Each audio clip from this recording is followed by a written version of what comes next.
सरकार ने आदेश कर दिए उसको करने का काम हो रहा है। यानी कि एक तरफ आर्थिक चोट दी जा रही है, शैक्षिक चोट दी जा रही है स्कूल बंद करके, और दूसरी तरफ आपकी धार्मिक आजादी को भी कहीं न कहीं छीना जा रहा है।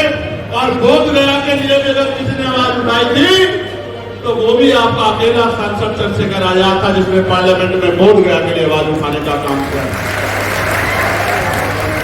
नारा लगता है एक अकेला सब पे भारी, मुझे तो नहीं पता उसमें कितना सच है, लेकिन आपका एक कार्यकर्ता और हजारों लोगों का काम आज उत्तर प्रदेश और देश के अंदर हो रहा है। ये किससे छिपा हुआ नहीं है मेरे भाइयों, प्यारे भाइयों। आप भी जानते हो, आप कोई भी महापुरुष की, किसी भी महापुरुष की कोई नई मूर्ति नहीं लगा सकते हो, अपने धार्मिक स्थल में नहीं लगा सकते हो ना, उसके लिए शासन से परमिशन लेनी पड़ती है।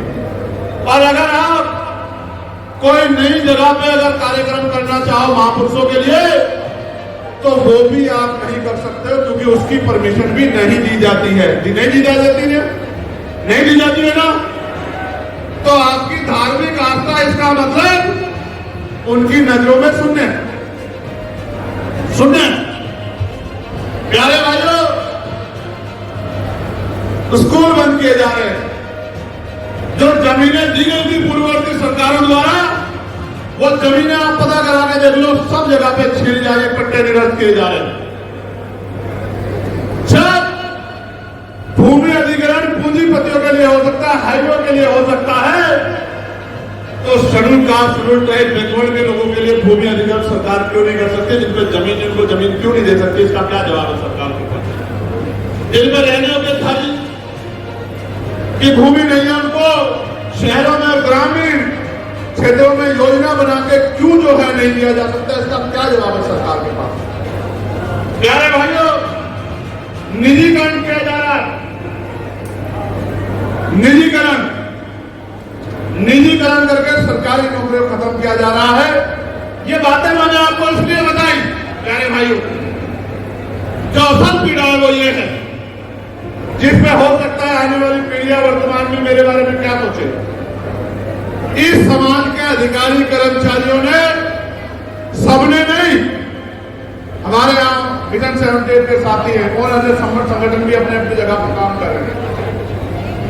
बड़े पैमाने पे इस समाज में आरक्षण रूपी फल का फायदा लेके जो बड़े बड़े अधिकारी कर्मचारी बने हैं, उनकी जिम्मेदारी बैठती थी कि वो इन अन्याय पे, इन कोर्ट की लड़ाइयों में आगे बढ़ के सामने आए और इस लड़ाई को लड़ने का काम करें। लेकिन आप उठा के देखो, गर्दन कोई दिखाई देता है क्या?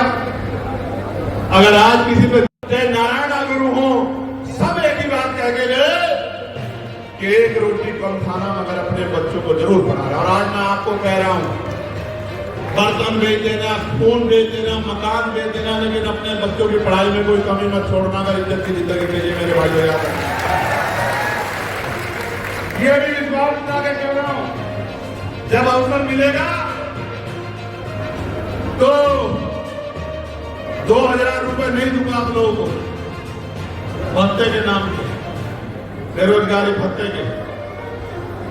आपको 5 किलो अनाज नहीं देंगे, लेकिन आपके बच्चों को वर्ल्ड लेवल की एजुकेशन देने का काम करेंगे। मेरी बात को अभियान जो एजुकेशन को प्राप्त करके, क्योंकि 2000 रुपए में गरीबी नहीं मिटेगी मेरे भाई, 2000 रुपए में नहीं मिटेगी, 5 किलो आटे से नहीं मिटेगी, 5 किलो गेहूं से नहीं मिटेगी, 2 किलो चावल से, चने से नहीं मिटेगी। लेकिन जब पढ़ लिख के आपका बच्चा 50,000 रुपए की नौकरी करेगा तो आपकी गरीबी मिटेगी और आपकी समस्याओं का भी समाधान होगा।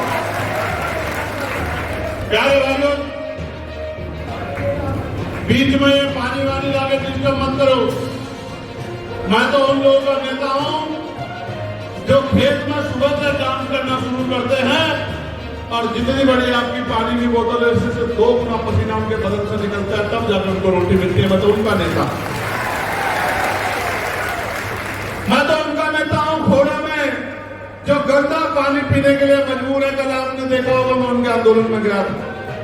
मैं उनका नेता, जिनको पीने के लिए साफ पानी नहीं मिल रहा, गंदा पानी मिल रहा है, जिनसे उनके बच्चों के फेफड़े खराब हो रहे हैं, जिनसे उनके बच्चों में जान का खतरा बन रहा है।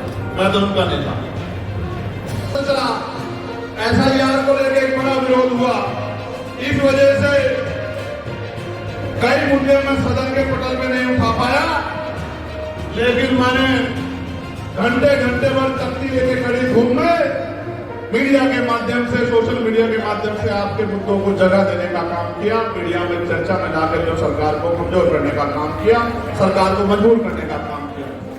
जैसे मैंने शिक्षा के अधिकार के खिलाफ उत्तर प्रदेश में जो साजिश हो रही थी उसको रोकने में का काम करवाने के लिए तख्ती लेके प्रदर्शन किया। वैसे एक दवा एक दाम लागू करो जिसका फायदा गरीबों को मिले, अमीरों को मिले, इस बात के लिए आवाज बुलंद करने का काम किया। उसके बाद भाइयों, हरियाणा की एक बेटी बहन मनीषा को जिसको मार दिया गया न्याय, उसके बाद CBI जांच की घोषणा हुई, वरना पहली सरकार सो रही थी मेरे भाइयों हरियाणा की। उस बेटी को न्याय दिलाने के लिए लड़ने का काम किया। प्यारे भाइयों, SSC के अभ्यर्थी दिल्ली की सड़कों पे घूम रहे थे, उनकी सुनने वाला कोई नहीं था। पार्लियामेंट में उनकी आवाज को उठाने का काम किया और पहला मैं अकेला सकता जिससे उनकी समर्थन में खड़े होने का काम किया कि SSC के बच्चों के साथ अन्याय ना हो। मैंने SSC के जो हमारे चेयरमैन हैं और DOPT मिनिस्टर को पत्र लिख के और ज्ञापन देके ये सुनिश्चित कराने का काम किया कि उनकी मांगों की सुनवाई। प्यारे भाइयों,